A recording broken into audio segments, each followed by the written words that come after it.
दोस्तों, मैं फराज मलिक सच्ची घटना का एक और एपिसोड लेकर आपके सामने हाजिर हूँ।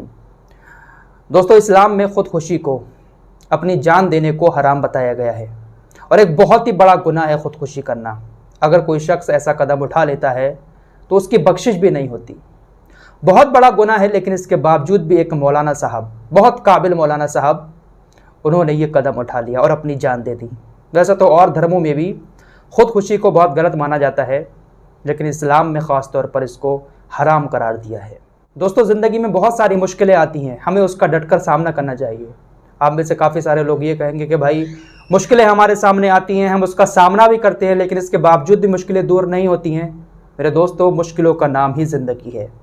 डटकर सामना करो, एक ना एक दिन आपकी परेशानियाँ ज़रूर दूर होंगी। कभी भी आप परेशान हो और ऐसा कोई ख्याल दिमाग में आए तो लाहौल पढ़ लिया करें। यह मामला संभल के एक मौलाना साहब का है जिनका नाम सादिक था। इनकी उम्र 40 साल थी, शादीशुदा थे। इन्होंने मुरादाबाद के प्लेटफॉर्म नंबर 1 पर श्रमजीवी एक्सप्रेस ट्रेन के आगे कूदकर जान दे दी। अभी ये जो शनिवार गुजरा है, इस शनिवार को शाम के 4 बजे मुरादाबाद के प्लेटफॉर्म संख्या 1 पर श्रमजीवी एक्सप्रेस आने वाली थी।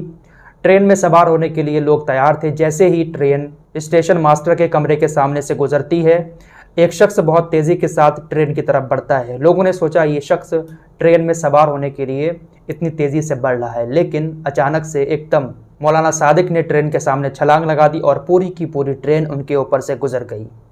उनकी बॉडी की हालत ऐसी हो गई कि उसको दिखाया भी नहीं जा सकता।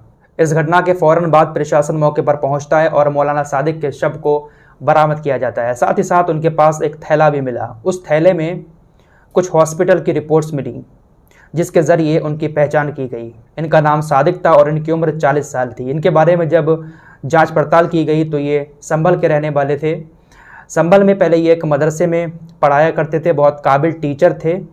इंग्लिश भी इनकी बहुत अच्छी थी और फिर बहुत अच्छे एक मौलाना भी थे। बहुत अच्छे मदरसे में ये पढ़ाया करते थे। उसके बाद किसी वजह से ये मदरसे से निकल गए। फिर उन्होंने एक मस्जिद में इमामत की। उस मस्जिद से भी ये किसी वजह से निकल गए। ये गुजरात गए काम करने के लिए, वहाँ से वापस आ गए। वापस आने के बाद इन्होंने एक बैटरी वाला रिक्शा ख़रीदा। ये रिक्शा चलाने लगे। घर की हालत काफ़ी ज़्यादा ख़राब हो चुकी थी, पैसे की तंगी बहुत ज़्यादा आ गई थी, जिसके चलते हुए इन्होंने रिक्शा चलाना शुरू कर दिया। इनके थैले में जो हॉस्पिटल की रिपोर्ट्स मिली हैं उसके मुताबिक इनके गले में कोई बीमारी थी, जिसके चलते हुए ये काफ़ी ज़्यादा परेशान थे। पैसे की तंगी की वजह से ये इलाज भी नहीं करवा पा रहे थे। इनके रिश्तेदार इनका इलाज वगैरह भी करवा रहे थे, जिसके चलते हुए काफ़ी डिप्रेशन में पहुंच गए थे। एक तो पैसे की तंगी, ऊपर से बीमारी, जिसके चलते हुए इन्होंने इतना बड़ा कदम उठा लिया। ज़िंदगी से हार गए ये। बच्चों को तालीम देते थे, बच्चों को इल्म सिखाते थे, लेकिन खुद ही एक बहुत बड़ी नादानी कर बैठे। ज़िंदगी से हार कर इतना गलत कदम मौलाना सादिक साहब ने उठा लिया। मेरे दोस्तों, आपसे एक बार फिर से कहना चाहता हूँ, परेशानियों का नाम ही ज़िंदगी है। बहुत बड़ी बड़ी परेशानियाँ आती हैं, हम चाहते हुए भी उनको दूर नहीं कर पाते। हम बहुत कोशिश करते हैं, अल्लाह से दुआ भी करते हैं, लेकिन परेशानियां दूर नहीं होती हैं।